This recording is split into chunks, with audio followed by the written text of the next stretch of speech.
Olá pessoal, tudo bom com vocês? Na aula de hoje a gente vai revisar todo o conteúdo abordado no nosso módulo de alterações hematológicas, ou seja, a gente vai fazer um apanhado geral de tudo que a gente viu nesse módulo, desde a nossa primeira aula que a gente começou a conhecer as células sanguíneas até a nossa última aula relacionada à anemia falciforme. Então a gente vai começar a aula, na verdade, lembra o que eu falei, eu sempre repeti, na verdade, nesse módulo de alterações hematológicas, que o sangue, historicamente, tinha um valor vital. Então o sangue, a ele é muito atribuída essa questão de vida, de força vital. Porque através da análise dele, a gente consegue analisar o organismo como um todo. Além disso, sem ele, o indivíduo não consegue sobreviver, porque as suas funções realmente são vitais ao funcionamento do nosso organismo. Então, quais são, quando a gente pensa nas funções gerais do sangue no nosso organismo? A primeira delas, transporte, e esse transporte, ele diz respeito, na verdade a primeira é a mais importante, porque o sangue é a única substância que vai conseguir acompanhar, vai conseguir estar presente em todas as partes do organismo. Quando ele é bombeado lá no coração e ele sai pelas artérias com toda a força, toda a pressão possível, ele sai com a capacidade de atingir, tanto sai através dos grandes vasos, evidentemente, mas sai com capacidade de atingir os mínimos vasos, a microvascularização que está localizada nos pontos mais extremos do nosso corpo.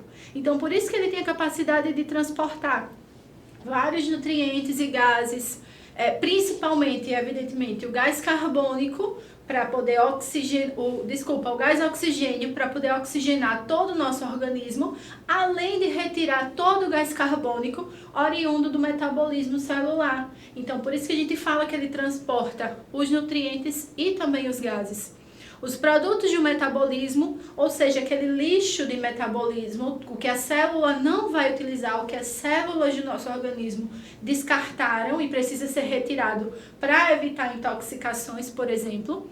Metabólitos, hormônios, porque os hormônios, eles participam de todo o metabolismo do nosso organismo, mas, assim, e na verdade, a importância dele é justamente, assim como no sistema nervoso, o sistema nervoso é de comandar o funcionamento do nosso organismo, sendo que de maneira mais lenta do que o sistema nervoso. Então, o sistema endócrino, ele é composto por glândulas que vão produzir hormônios que, para poder chegarem até as suas células-alvo, até os seus órgãos-alvo, ou ainda até outras glândulas, precisam cair na corrente sanguínea. Então, por exemplo, o hormônio que foi produzido, que foi liberado lá na hipófise, na região superior do nosso organismo, lá no nosso cérebro, ele cai na corrente sanguínea e ele consegue chegar, por exemplo, nas gônadas. Esse transporte hormonal é que é função do próprio sangue, além do transporte de eletrólitos. Lembram que eu falei que o sangue, quando a gente vê a olho nu, a gente percebe, a gente nota que ele é uma solução. A gente acha que todos os compostos estão dissolvidos no meio líquido, mas muito pelo contrário. Existem ali compostos sólidos, estruturas sólidas que estão apenas imersas naquele meio líquido, mas são estruturas muito pequenas. Essas estruturas são as células, são os elementos figurados do sangue. Então, quando a gente divide o sangue, ele que compõe cerca de 8%, é responsável por cerca de 8% do peso corporal, a gente vai ter isso aqui. Essas três fases bem definidas. A gente vai ter o plasma, a gente vai ter as células brancas e também vai ter as células vermelhas. Lembrando, quando a gente está falando de células de linhagem branca, células de linhagem vermelha e das plaquetas, a gente pode chamar também de elementos figurados. Esses são os elementos sólidos do sangue. As demais partes, na verdade, que é o que é composto pelo plasma, que é a fase líquida do sangue, como se funciona como solvente dessa solução. Então, basicamente, a composição sanguínea é células vermelhas mais células brancas. Quando a gente está falando de células vermelhas, o que a gente destaca são os eritrócitos e os reticulócitos. Lembrando que os reticulócitos são os eritrócitos jovens, são células mais jovens do que os eritrócitos. Já as células brancas a gente também pode chamar de leucócitos, inclusive no hemograma ele é destacado como um leucograma, que a gente também vai rever hoje. E ele é formado pelos granulócitos e pelos agranulócitos, que já a gente dá uma revisada legal em relação a isso. Mas, além das células da linhagem vermelha e da linhagem branca, a gente tem uma estrutura específica que nem faz parte de uma linhagem nem de outra, que são as plaquetas, que são peça-chave, peça-alvo, na verdade, em tempos de dengue, em tempos de zika, aqui no nosso país, porque a quantificação dessas estruturas é que está ligada principalmente ao fechamento do diagnóstico dessas doenças. Então, os eritrócitos, que são as células vermelhas, a célula principal da linhagem vermelha, que é, na verdade, uma célula vermelha madura, são também conhecidos como hemácias, como a gente já viu também durante o nosso módulo. Esses eritrócitos, eles têm uma função específica, que é o transporte dos gases, o transporte do oxigênio, assim como o transporte do gás carbônico, para promover uma limpeza do nosso organismo de maneira geral. E esse transporte ele vai se dar através da ligação com a hemoglobina. Lembram que as hemácias ou os eritrócitos, como queiram chamar, são células anucleadas, ou seja, elas não têm núcleo, e por conta disso elas têm uma estrutura bicôncava, elas não têm aquela estrutura arredondada que é típica das outras células do nosso organismo. Nessa estrutura bicôncava, a região central dela está preenchida pela hemoglobina, que é exatamente essa estrutura aqui. A hemoglobina ela é formada por duas cadeias alfa e duas cadeias beta, e a essa hemoglobina se liga, e juntamente a hemoglobina com o ferro, que já está presente na sua composição, é que promove a capacidade, que na verdade que promove a possibilidade de transporte do gás oxigênio. Lembrando que existem vários tipos de hemoglobina, mas o que a gente destaca é a hemoglobina A, que é aquela mais abundante no nosso organismo, principalmente na idade adulta. Existem outros tipos de hemoglobina, como a gente viu ao longo do nosso módulo, mas essas hemoglobinas existem a hemoglobina I, por exemplo, que é aquela mais presente na infância. Existe a hemoglobina S, que é aquela ligada, por exemplo, às doenças falciformes, enfim.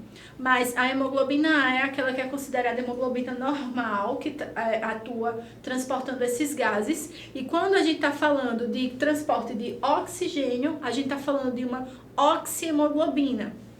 Quando a gente está falando de transporte de gás carbônico, a gente está falando de carboxihemoglobina. Lembrando que a oxihemoglobina, ela tem a capacidade de entrar a ligação do oxigênio a essa hemoglobina tem a capacidade de adentrar nas células e passar para os tecidos de maneira geral, para que eles desencadeiem a sua ação.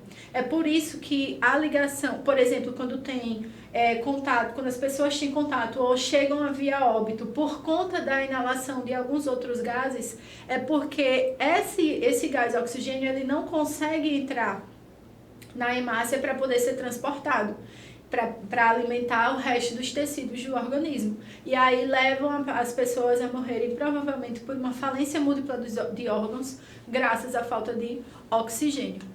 Outra coisa que a gente falou bastante no nosso módulo, e eu venho salientar novamente, são os tipos de hemoglobina. 97% da hemoglobina circulante no adulto é a hemoglobina tipo A1, mas existe também a hemoglobina tipo A2 e a hemoglobina F, que é também conhecida como hemoglobina fetal. Então, quando a mulher está grávida, lá no feto, 1% da hemoglobina circulante é o que a gente conhece como hemoglobina F ou hemoglobina fetal.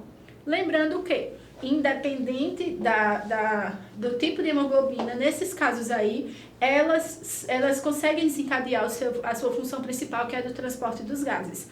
Não se assemelha, por exemplo, à hemoglobina S, que não consegue transportar esses gases. E aí a gente viu todas essas estruturas e aí a gente começou a ver como analisar as células sanguíneas. O principal exame realizado ainda hoje é o esfregaço sanguíneo, que é um teste realizado para poder avaliar as estruturas, a presença de determinadas células no sangue dos pacientes, e é através do esfregaço e a realização desse esfregaço é que nos dá o resultado dos hemogramas, por exemplo. Então, o esfregaço é um teste realizado na hematologia para contagem e identificação de anormalidades. Lembram que a gente falou muito da automação dos laboratórios. Então, a gente tem, os laboratórios utilizam máquinas automatizadas para fazer a análise desse sangue, mas a realização do esfregaço deve ser realizada justamente porque é através dele que a gente consegue destacar essas anormalidades e identificar também. O esfregaço, na literatura, se a gente for ler uma definição realmente para o esfregaço sanguíneo, ele é uma extensão de uma fina camada de sangue sobre uma lâmina de microscopia, após corada e analisada em microscópio. Através do esfregaço, através de todos os resultados relacionados ao hemograma, a gente chega a esse resultado aqui, ó. Deixa eu ver se eu tenho ele maior. Eu não tenho. Então, observem aqui, como eu falei para vocês, nós vamos ter um eritograma, que é a avaliação exatamente da linhagem vermelha das células sanguíneas, que são essa primeira parte do hemograma, desculpa. Lembrando que, em qualquer hemograma, essas primeiras informações são as informações da linhagem vermelha, ou seja, é o eritrograma em si. Logo abaixo a gente tem o leucograma. E por fim a gente tem a contagem de plaquetas, que é a estrutura que nem é da linhagem vermelha e nem é da linhagem branca, como eu falei anteriormente.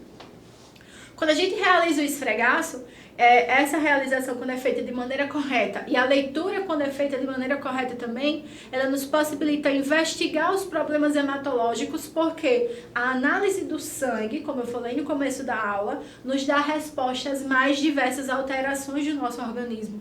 Então, através desse esfregaço, a gente consegue investigar esses problemas hematológicos.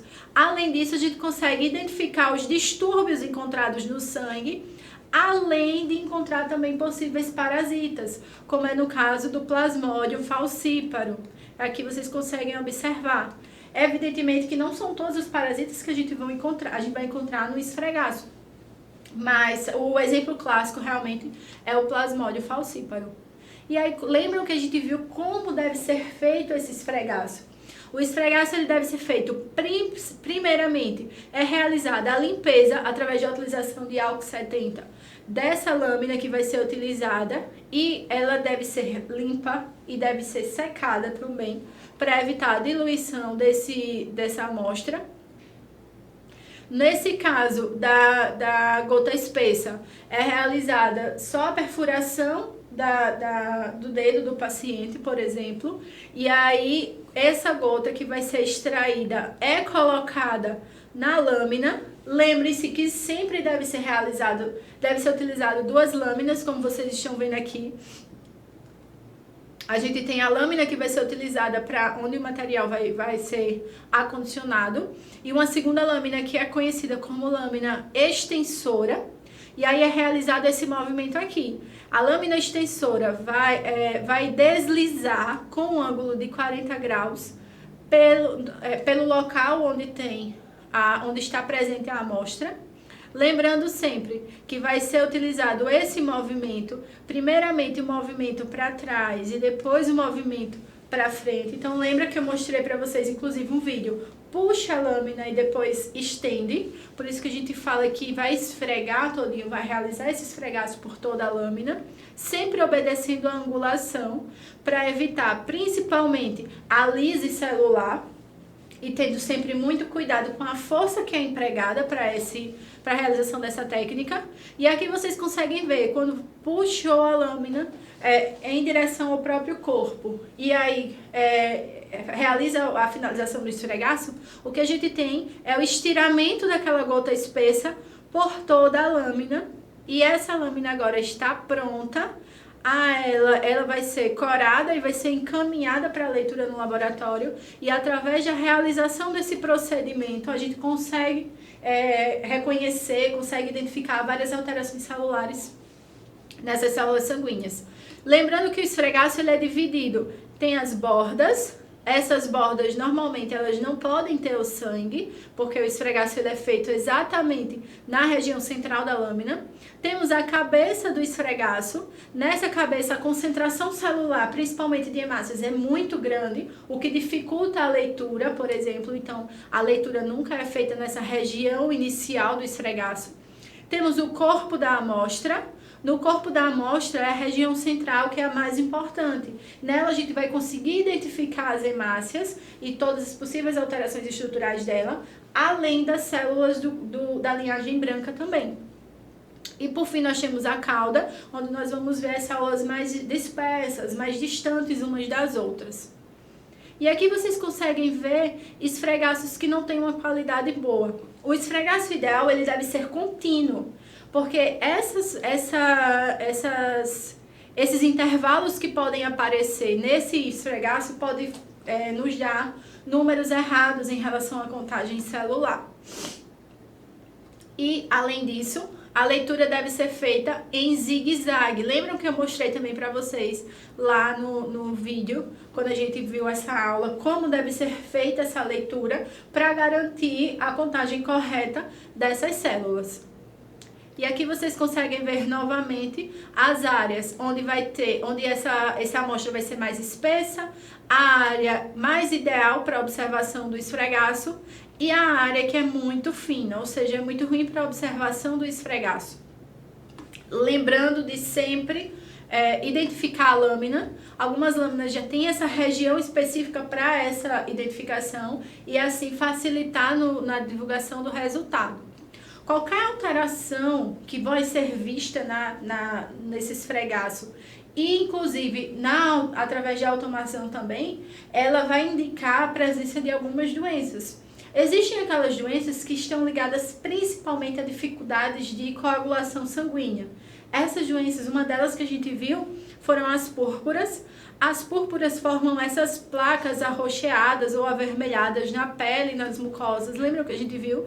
E a gente viu vários tipos de púrpuras, inclusive tem a púrpura senil, como a gente pode ver aqui nessa terceira imagem. Tem a púrpura infantil. Então, a presença desses achados clínicos nos indivíduos é principalmente característico de dificuldade de alteração no processo de coagulação sanguínea.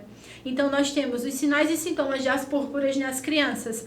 É o aparecimento de petequias, equimoses, sangramento das mucosas. Lembram que eu falei para vocês, inclusive da gengiva, por exemplo. Sangramento intracraniano, mas aí no caso mais raro. Além disso, a contagem dessas plaquetas vão estar abaixo de 20.000 plaquetas por milímetro cúbico de sangue. Já no adulto, o que a gente vai ter também? Presença de equimoses, como vocês podem ver aqui. Epistaxe, que é o sangramento nasal. Gengivorragia, que é o sangramento gengival. E o sangramento craniano, como a gente já viu anteriormente, é um sintoma mais difícil de se encontrar, isso é nos casos mais raros realmente. Para diagnosticar essas alterações de coagulação, que são conhecidas como púrpuras, nós temos, primeiramente, realizada a anamnese, sempre para qualquer diagnóstico, o médico vai começar pela anamnese, evidentemente. A nossa participação só se dá a partir da realização do hemograma, ou seja, é realizado um hemograma completo para quantificar todas essas células, inclusive as plaquetas, e também é realizado um esfregaço sanguíneo ou hematoscopia, que a gente já viu anteriormente como deve ser realizado. O hemograma vai mostrar principalmente o principal sintoma em relação à púrpura são as contagens baixas de células, de plaquetas, Então, essas plaquetas, elas vêm bem diminuídas, como vocês podem, no número abaixo de 100.000 plaquetas por milímetro cúbico. Esses pontos rosas que vocês estão vendo, mas na verdade são mais arroxeados, que a gente consegue observar no esfregaço, como vem descrito aqui nas imagens, são as plaquetas. Então, essa contagem que deve ser feita para garantir o fechamento desse diagnóstico. Além disso, pode ser feito um exame da medula óssea, porque se a gente lembra o que eu falei para vocês, que as células sanguíneas elas se originam a partir de células tronco que vão sair lá, que são produzidas inclusive lá na medula óssea. Então, quando a gente analisa a medula óssea, que é realizada a punção lombar, e através do líquido retirado dessa punção, a gente consegue quantificar as células que são imaturas, aquelas células que devem dar origem às células sanguíneas. Sendo assim, a gente consegue auxiliar no fechamento do diagnóstico dessa doença. Aqui vocês conseguem ver as plaquetas ou trombócitos. Lembram que eu falei para vocês, as plaquetas, elas são as peças-chaves no processo de coagulação sanguínea, de controle de hemorragias. Se a gente tem algum processo de extravasamento, algum princípio de extravasamento sanguíneo, as principais células que são recrutadas são as plaquetas. As plaquetas vão até o local e formam uma camada de proteção. Só que elas não conseguem por si só conter essa hemorragia, porque vai chegar um momento que a pressão sanguínea vai superar essa camada realizada pelas plaquetas. O que é que elas fazem? O que é que o próprio organismo faz, na verdade? Começa a sinalizar a necessidade da presença de outros fatores de coagulação, porque aí sim vai ocorrer a formação de um trombo e aí vai ter a contenção daquela hemorragia. Mas, quando a gente está falando de principalmente sangramento microvascular, e inclusive até, por exemplo, muitas mulheres têm um aparecimento de hematomas nas partes mais baixas, ou por contato físico intenso com determinados objetos, ou ainda relacionado ao aumento de estresse, por exemplo, ocorre o extravasamento do sangue dessa microvascularização. E é justamente isso que começa a formar o aparecimento daquelas manchas arroxeadas. Mas, de maneira geral, fisiologicamente falando, as plaquetas, elas vão, se tiverem um número correto, no número que seja suficiente para desempenhar a sua função, elas vão conseguir conter essas hemorragias. E aí, aqui vocês conseguem ver o exemplo de uma hemorragia. As plaquetas, elas estão lá circulantes no nosso sangue, assim como as demais células, por isso que a gente consegue ver no esfregaço sanguíneo elas. E aí, aconteceu algum problema, algum dano endotelial, e aí começou um processo de extravasamento desse sangue. As plaquetas, elas vão funcionar como um agregante, elas vão se agregando em torno da lesão para tentar estancar essa hemorragia. Lembrando que elas não vão conseguir conter durante muito tempo.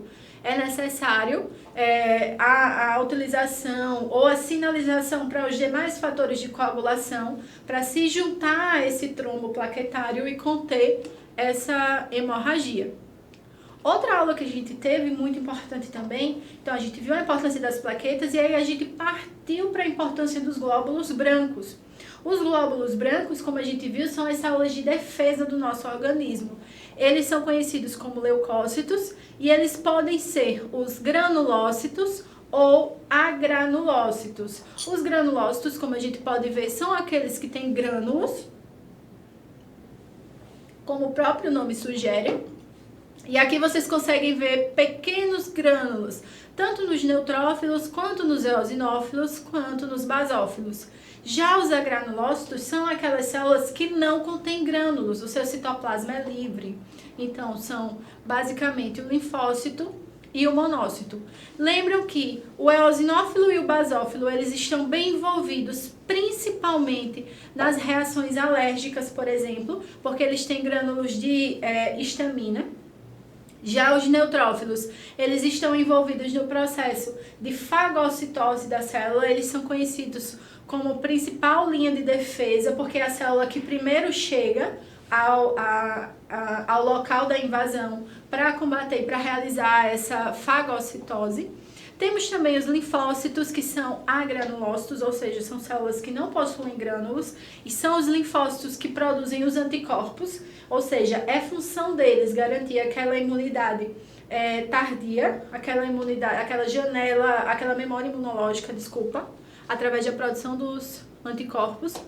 E os monócitos, que estão na forma de monócitos na corrente sanguínea, mas que quando há alguma invasão ao organismo, por exemplo, um corte, algum tipo de agente invasor, na verdade, através da pele, por exemplo, os monócitos são as primeiras células que vão realizar a diapedese, vão sair da corrente sanguínea e vão migrar até o tecido. Nessa migração, eles se transformam em macrófagos, e aí os macrófagos vão fagocitar as bactérias, os vírus, os fungos, o agente invasor de maneira geral, para garantir a defesa do nosso organismo. E aqui vocês conseguem ver novamente essa divisão.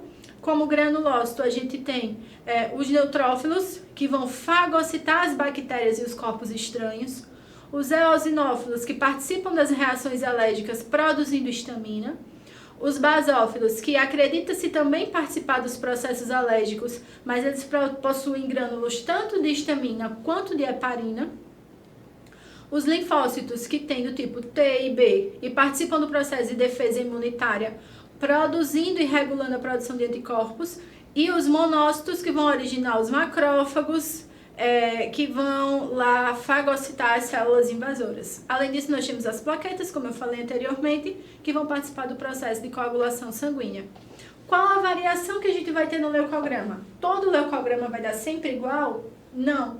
Existem variações, evidentemente, além da presença das doenças, mas existem variações entre a idade, entre as raças, se a pessoa utiliza determinados medicamentos, principalmente, lembra que eu falei para vocês, os corticoides, que tendem a diminuir a imunidade, diferenças entre os sexos e diferença também entre a temperatura corporal. Então, o leucograma, a gente pode ter uma neutrofilia ou uma neutropenia. Quando a gente tiver uma neutrofilia bem destacado, aqui na imagem, nós temos uma alta presença de neutrófilos, temos mais de 7.700 neutrófilos nessa amostra sanguínea. Já na neutropenia, nós temos uma diminuição do número de neutrófilos. Podemos também ter, o paciente também pode apresentar uma eosinofilia ou uma eosinopenia, também relacionada ao aumento do número de eosinófilos, no caso da eosinofilia, e uma diminuição do número desses eosinófilos, no caso da eosinopenia. Temos uma basofilia, um alto número de basófilos, como vocês podem ver, e inclusive eu destaquei no nosso módulo, o basófilo ele é bem nítido, os grânulos ficam bem nítidos, na verdade, esses grânulos de histamina, e aí um alto número de basófilos é muito encontrado durante um processo alérgico, por exemplo. E a basopenia, ela é caracterizada pelo baixo número de basófilos na amostra ou nenhum basófilo na amostra. Temos também monocitose ou monocitopenia, também relacionada ao número de monócitos. E temos uma linfocitose ou uma linfocitopenia relacionada ao grande número de linfócitos que podem ser encontrados nessa amostra ou a baixo número de linfócitos encontrados nessa amostra. E aí, tendo visto as células brancas, nós vimos também as células vermelhas do sangue. Então, a avaliação da linhagem vermelha é feita através também é feita através do hemograma, sendo que esse hemograma, ele nos dá vários parâmetros, ele consegue avaliar os eritrócitos, consegue avaliar os leucócitos e consegue avaliar as plaquetas. Lembrando que, se a gente está falando de avaliação de eritrócitos, a gente está falando do eritograma. O eritograma, além de quantificar os eritrócitos, ou seja, vai nos dar uma contagem geral dos números de eritrócitos, vai nos dar também resultados em relação ao número, à quantidade de hemoglobina, quantidade ao hematócrito, VCM, HCM e o CHCM, que são os índices hemantimétricos. Ou seja, o eritrograma ele vai nos dar todas essas respostas aqui. Quantificação de eritrócito, hematócrito, dosagem de hemoglobina, índices hemantimétricos, exame microscópico da morfologia eritrocitária. E os índices hemantimétricos, eles nos vão falar basicamente sobre a estrutura das hemácias e o volume delas. Então, nós temos o VCM, que avalia o volume corpuscular médio. Lembram lá que vai expressar basicamente o tamanho do glóbulo. O HCM, que é a hemoglobina corpuscular média, que expressa a quantidade de hemoglobina entre uma hemácia e outra. O CHCM, que é a concentração de hemoglobina corpuscular média, é como se fosse a quantidade de hemoglobina presente num determinado volume sanguíneo, e o RDW, que é a amplitude de distribuição da hemoglobina. Lembrando que, dos eritrócitos, desculpa. Lembrando que fatores, por exemplo, como a utilização de soro ou então punção no mesmo braço em que tem um acesso venoso, pode promover alterações, principalmente no CHCM e no RDW. E aí a gente começou, tendo visto isso, a gente viu as alterações que podem ser causadas por conta as doenças que podem ser causadas por conta das alterações nessas células. Então a gente viu as células brancas, nós vimos quais as células estão envolvidas em cada processo. Vimos também as células de alinhagem vermelha e o que cada uma delas quer dizer, por exemplo, as alterações, as hemácias em alvo, as hemácias em formato de tampinha de garrafa, lembram lá que a gente viu isso? As hemácias em forma de foice, no caso da anemia falciforme. Então, tendo visto todas essas informações, a gente partiu para uma anemia específica. Lembra que eu falei para vocês que existem vários tipos de anemia? Tem a anemia ferropriva, que vai ser determinante principalmente pela diminuição do ferro. Então, se a gente tem diminuição do ferro, a gente tem diminuição também do transporte de oxigênio, o que favorece bastante o cansaço, aquela apatia tão comum de um portador de uma anemia ferropriva. Tem a anemia megaloblástica, que é causada principalmente por conta da diminuição ou da falta de vitamina B12 e ácido fólico. E no nosso módulo a gente destacou a anemia falciforme. A anemia falciforme, ela é causada por conta da presença do GNS. Ou seja, pessoas que apresentam anemia falciforme, elas não fabricam a hemoglobina do tipo A, como eu mostrei para vocês, que é a principal hemoglobina que tem sua função normal no nosso organismo, que é a função de transportar o oxigênio para todo o corpo. Quem tem a anemia falciforme, ela fabrica a anemia do tipo, a hemoglobina do tipo S. E o que vai determinar essa fabricação é uma alteração genética, lembram lá? É uma alteração nas bases nitrogenadas do DNA, causando alteração nos tipos de aminoácidos que serão formados por essa pessoa, por esse portador do GNS. E aí, no lugar de produzir hemoglobina do tipo A, essa pessoa produz hemoglobina do tipo S.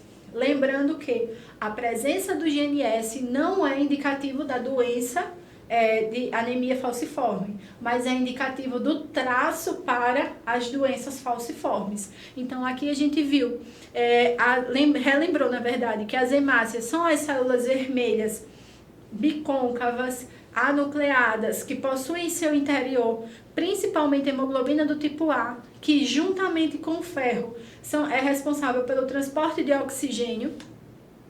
E nas pessoas que produzem a hemoglobina tipo S, por conta dessa alteração genética, elas tendem a apresentar hemácias que não são bicôncavas, são hemácias que têm formato de foice ou formato de meia-lua. Lembrando que esse formato é responsável pelo aparecimento de todos os sintomas relacionados à anemia falciforme. Porque quando ocorre essa alteração estrutural, essas hemácias elas deixam de ser maleáveis, elas se tornam mais rígidas, e essa rigidez favorece o empilhamento de células, principalmente nos pequenos vasos. Se eu tenho um empilhamento celular nos pequenos vasos, provavelmente eu vou ter obstrução desse vaso. Por isso que pessoas que apresentam anemia falciforme tendem a apresentar também muitas dores, risco de AVC, risco de infarto, além de uma diminuição da taxa de oxigenação do sangue, tendo em vista que essas hemácias também não têm a mesma capacidade de transportar o oxigênio que uma hemácia do tipo A. Então aqui a gente tem um esquema da fisiopatologia da anemia falciforme. Nós temos uma hemoglobina do tipo S, lembrando, quando ela está oxigenada, ela tem aquele formato bicôncavo, mas a partir do momento que ocorre uma diminuição dessa oxigenação, nós temos uma HBS desoxigenada que sofre uma polimerização e chega a essa estrutura aqui em foice ou em meia-lua. Essa estrutura, lá no baço, lembram que eu falei para vocês, vão ser fagocitadas pelos macrófagos esplênicos e vão ser destruídas, ou seja, vai ter muita hemólise, vai ter muita destruição dessas hemácias. E na microvascularização, o que vai acontecer lá na microcirculação, essas hemácias vão promover o que a gente chama de vasoclusão.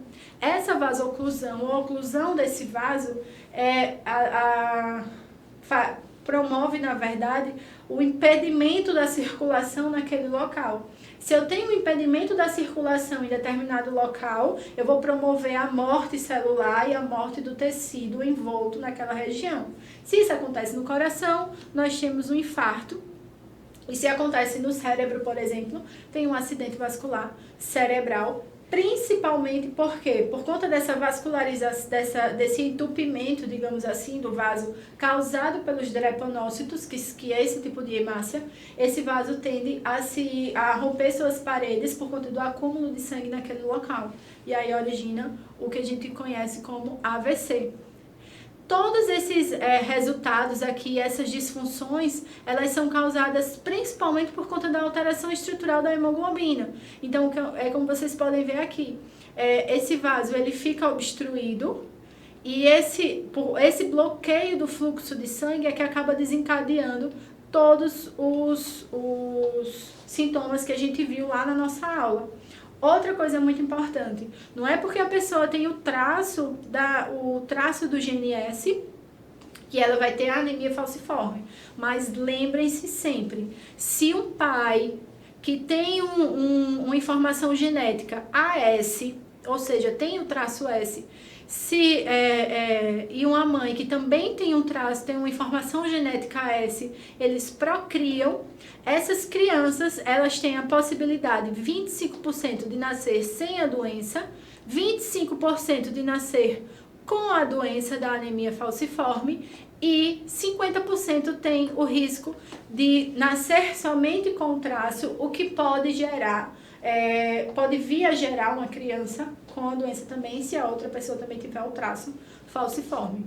Lembrem-se sempre que não é porque apresenta o traço falciforme que vai ser indicativo da presença da anemia falciforme. E lembrem-se principalmente, esses pacientes, eles necessitam de acompanhamento multiprofissional, ou seja, é necessário acompanhamento médico, é necessário acompanhamento psicológico, é necessário acompanhamento de fisioterapeutas, de nutricionistas, porque é necessário toda uma adequação da vida para garantir uma sobrevida maior dessas pessoas.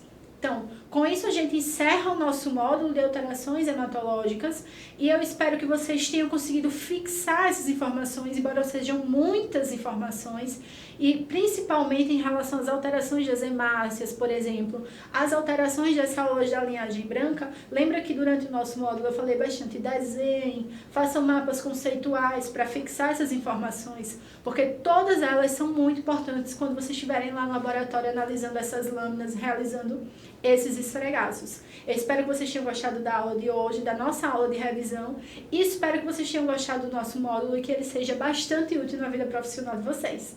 Muito obrigada!